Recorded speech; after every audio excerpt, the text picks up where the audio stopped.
نور على مر الزمان تألقا وأضاء للدنيا طريقا مشرقا وهدى kaasoo aan ugu magac daray la noolow quraanka dhammaanteena waan ognahay وللمكارم والتقى نور على مر الزمان تألقا وأضاء للدنيا طريقا مشرقا وهدى من الرحمن إلى رسالة إقرأ ومدى وحق صبان نحي صح لأنه دينته ولا شيء أني الآنت أني الدرجة قصدها وحلو مقعوا قصتي وحيتها إني سود واتي ديريد النبي صلى الله عليه وسلم من استقى قد صانه رب العباد بحفظه وحماه حتى لا يضيع ويخلقا طوبى لمن حفظ الكتاب بصدره بسم الله الحمد لله والصلاة والسلام على أشرف الأنبياء والمرسلين سيدنا وحبيبنا ومعلمنا محمد صلى الله عليه وسلم أما بعد waxaan ku mashquulsanaynay barnaamijkeena la noolow qur-aanka aan ku qaadanaynay maalin kasto aayad ama suurad ina tusinayso macno aada iyo aada u weyn islamarkaana ujeedadan ay tahay inaan kala faa-iideysano aan u fiirfiirsano aayadahan iyo waxay tusayso si noloshiina ugu tabaqno biidni illaahi subxaanahu wa tacaala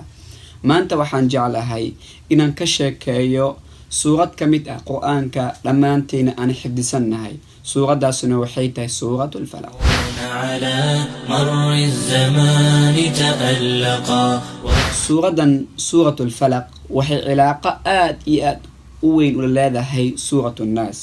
laakiin xalqadan waxaan ku faahfaahin doonaa oo kaliya suurat lfalaq suurat nnaas xalqo kala gooni ah ayadoo aan labada suuradood sababta kusoo degtay iyo meesha kusoo degtay aan sheegi doona biidni illaahi subxaanahu wa tacaala suuradan walaalayaal ilaahay subxaanahu wa tacaala wuxuu ina barayaa waxay tahay waxa looga baahan yahay addoonka aayadeeda koowaad oo ah qul acuudu birabbi lfalaq inay tahay qofka addoonka inuu magangeliyo weydiisado ilaahay subxaanahu wa tacaala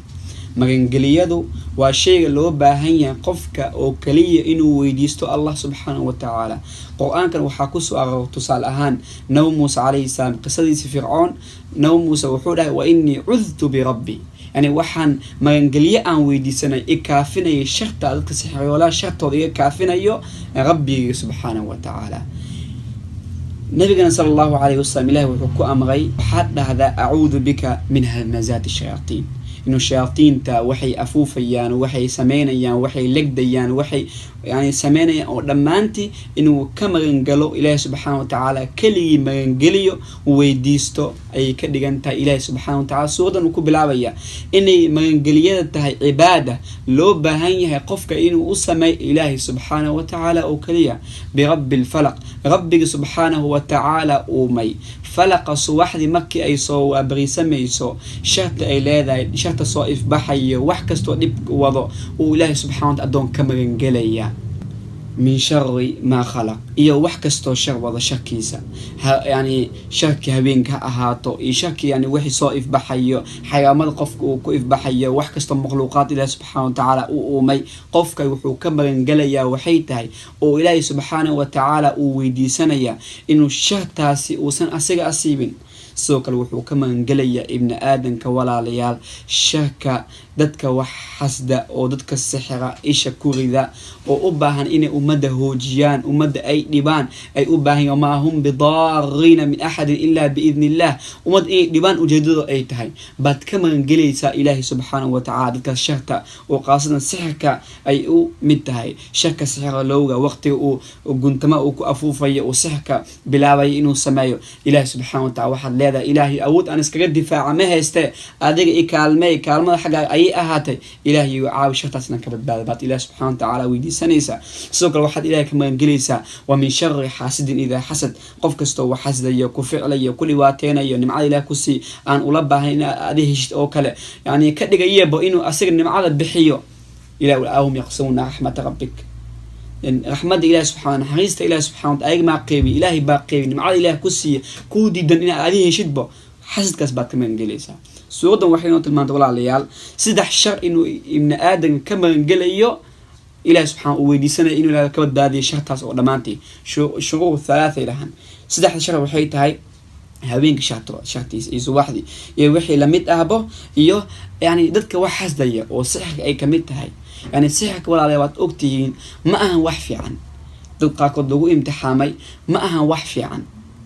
sabab ay u sameynayaan sixirka si ummad ay ugu dhibaan, la sixirka waxay ku dhacdaa idin ilaahay subxaanahu wa tacaala uu doonay ilaa biidni illah. qofku waa inuu yaqiiniya idin ilaahay inay tahay subxaanahu wa tacaala. qofka sixir loowaha ah ama wax sixiraya sababta ayuu sameynayaa, laakiin waxay ku dhacaysaa idin ilaahay subxaanahu wa tacaala. qofka ilaahay ku imtixaanay ha ahaato, qofka loo baahan maadaama sixirka idin ilaahay ku dhacday, qofka inuu sidoo kale waxaad ilaahay weydiisanaysaa ilaahayow iyo caafimaad sii sixirkan dhibaatada waxaan aniga korso amiga qaylina amiga dhawaaqayo ilaahayow iga bixi, ilaahayow caafimaad baad ilaahay weydiisanaysaa, yaqiin baad ilaahay subxaanahu wa tacaala inuu asigu caafimaad siin karo ba ilaahay subxaanahu wa tacaala u sugaysaa. qofkan waa loo baahan yahay inuu sixirka iyo wixii lamid ahbo uu ka magan galo. sixirkan markuu ilaahay subxaanahu wa tacaala tilmaamay wuxuu dhahay walaa yuflixu saaxiru xaythu ataa. sixir loowa wax ma ahan fiican ma ahan. ilaahay uu leeyahay walaa yuflix ma liiwaanaya qof sixir loowa aha, ma ahan wax intifaac ah fiican ma ahan. يعني قفك هذه يعني دبعته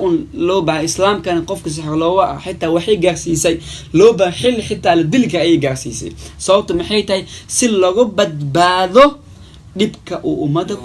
على مر الزمان تألقا. سورة ولا ليال النبي صلى الله عليه وسلم آد بؤبت سنجر حتى صلاته مكود كذا كدب ينور المالمتكيس أذكارته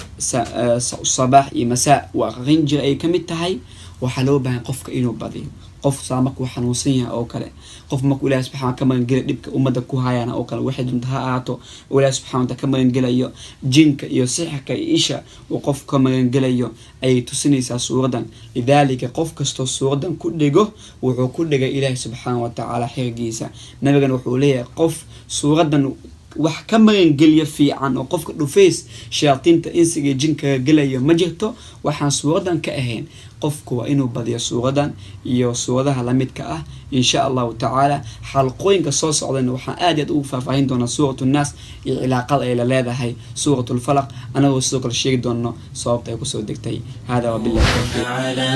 مر الزمان تألقا وأضاء للدنيا طريقا مشرقا.